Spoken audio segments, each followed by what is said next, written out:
Hey everybody, it's your brother VANSILK. As I sit here breaking down my interview that I did earlier this week into four parts about the Hispanic origin in the culture of hip hop. I was able to have on my show Charlie Chase, Coldcrush Brothers DJ, along with hip hop's first two Hispanic MCs, a Rubie D and Whip a Whip from Grandwizzard Theodore the Fantastic Five. Was able to also have graffiti artists and our MC, Mr.Schick from MeanMachine.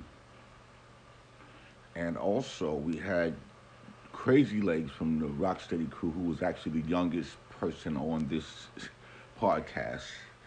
I'm actually 9 years his senior. He's 9 years younger than me. And we had a guest from the Bay Area, DJ Walt, who wanted to learn more about this.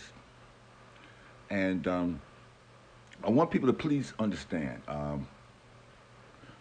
I've been following Lord Jamal, the Godcast, and he's been very heavy on the topic.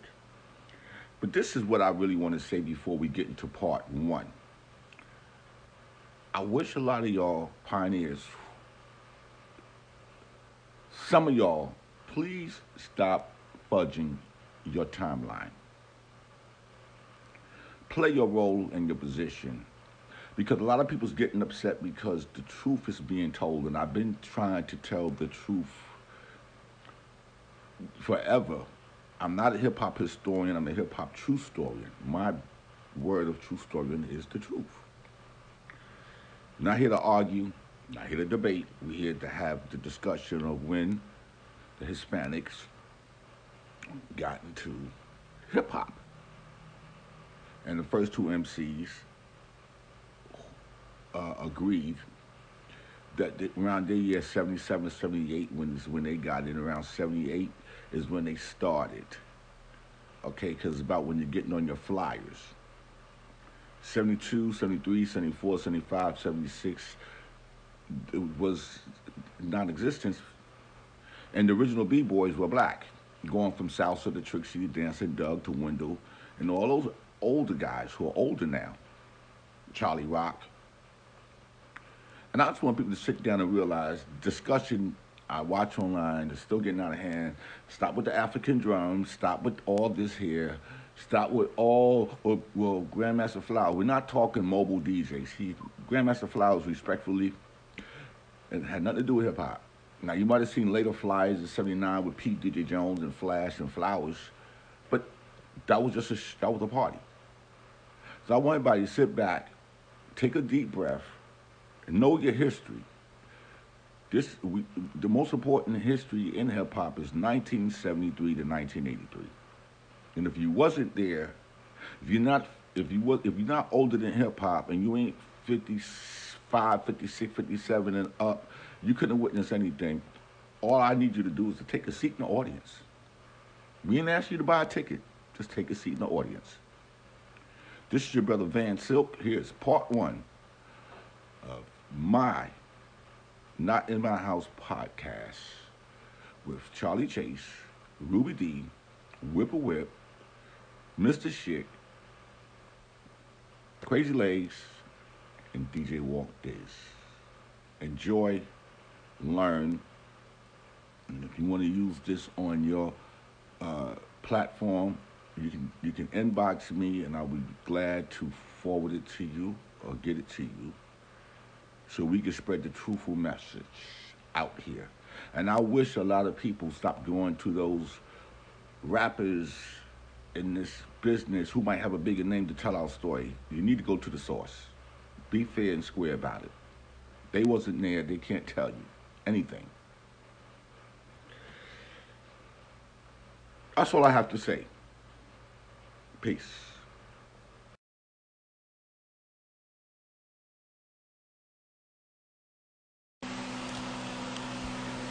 What up, everybody? It's your brother VANSILK.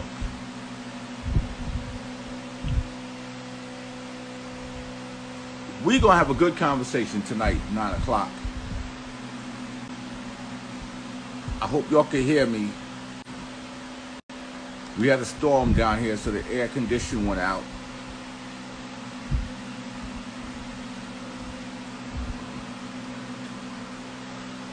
So, let me see who I'm going to talk to.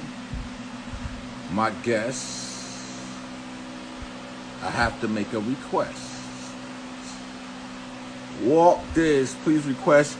Also, Mr.Schick, please request.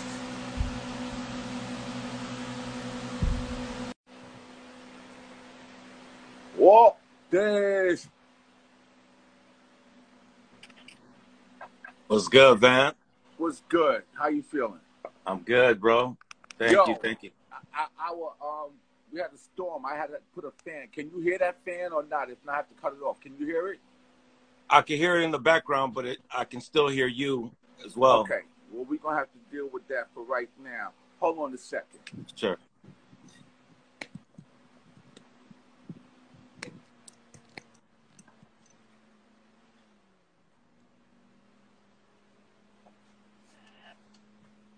Maybe if I put it on low. Yo, how's everybody doing out there? What up, McBenzo? Auto rap. Let me see where Rubie D is. I need Rubie D.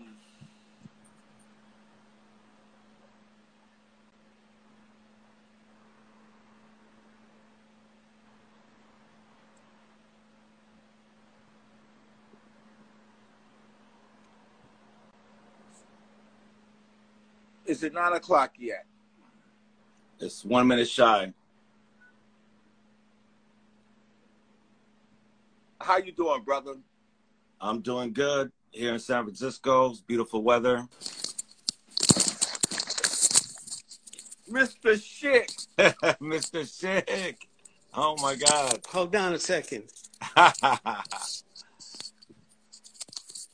you doing, sir? Sorry, I couldn't hear you because I didn't have my headphones on. Hold on a second. Let me get some light on in here.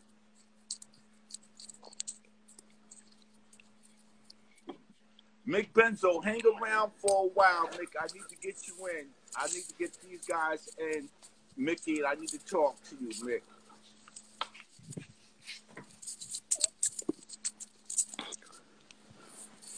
I know it's 9 p.m., Mick. Stop trying to regulate. Oh, Mick Benzo, auto rap. So, Mr. Schick. Yes, what's going on? How you doing? So, you know what?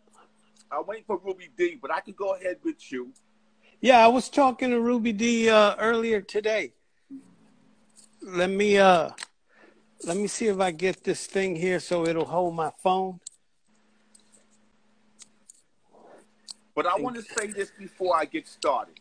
Yes. And I want a lot of people to please do understand that the first generation in hip-hop, 1973 to 1983, from the B-boys to the graffiti to the DJs to the MCs. A lot of us are like 57, 58 and over. Yeah, I'll be 65, man, in December. Exactly. Now, we're not going to call no names because I'm not into name calling. I'm not trying to give anybody any enlightenment. But I've been noticing and I've been saying that we're coming upon the 50th anniversary of hip-hop next year. They try to cancel out the first generation. They leave us out of a lot of stuff. They're not in. They don't care about nothing unless something happens bad or negative. Basically, we are senior citizens to them. We are alive. They prefer to go and talk to people who wasn't around and what we have done, which is very disrespectful. It's very disrespectful in a lot of ways. as I was growing up, just like you, Mr. Schick, you're a year older than me.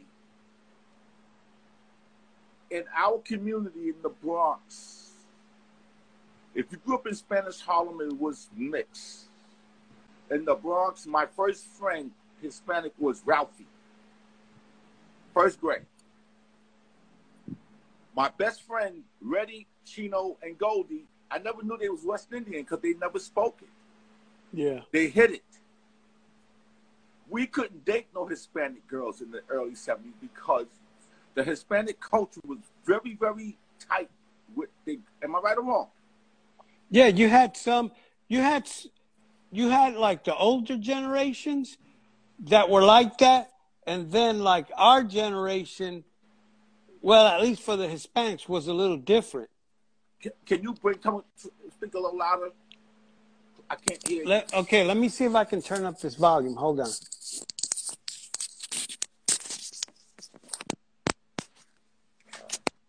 Can you hear me? Yeah, what I'm trying to say is, even though my daughter is Hispanic, but that was 84 when she was born. We had the black spades and the gangs. You could, in 72, 73, you couldn't date a Spanish girl, go her neighborhood. It wasn't going to happen. We know that.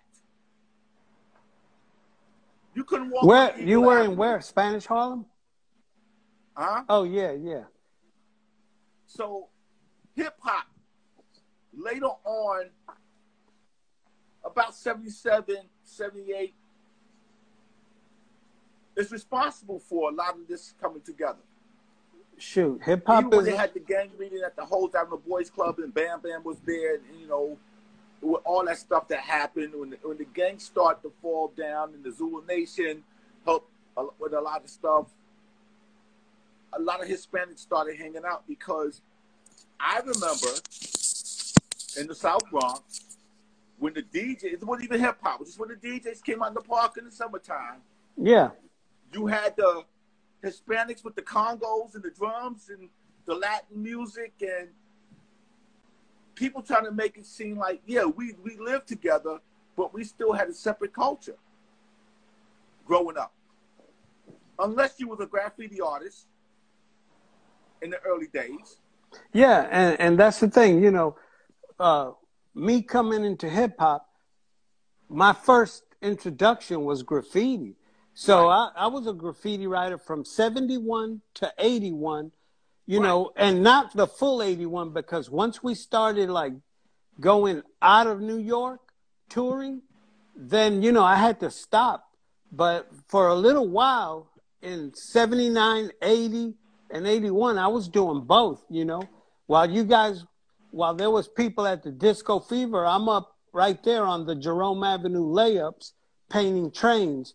You know, and but that was me, you know, that was, and even in the late 60s, you had people doing graffiti. So graffiti, even though like they put it together as a package with hip hop. So say hip hop is a house, right? You have 4 rooms, and say you have your graffiti room, your DJ room, your breakdancing room, and your rapping room. The graffiti room was the first one to get filled up. True or not true, because graffiti was before it got thrown in the mix. So graffiti, but we're talking tonight. Yeah, we're talking tonight about the music part. Yeah, I know but I want people to remember that the Cornbread, the Super Cool 223s, and the Stay High 149, they never involved themselves into the hip hop scene because it was old. Yeah, yeah. I mean, they faded out before. Right. Kind of. I also want people to understand from the B-boy sector with salsa, rest in peace, Wendell, Dancing Douglas, the older guys who were 65, 60, 67. They faded out too, right? They faded out, and then a new generation came in around 77, 78. Because when you go by age, numbers don't lie now. Yeah. No, I lived on Elder Avenue, so I was like a block and a half away from Bronx Rivers. You know, and I went to James Monroe High School. Right. And then I was there for about 2.5 years before I got kicked out.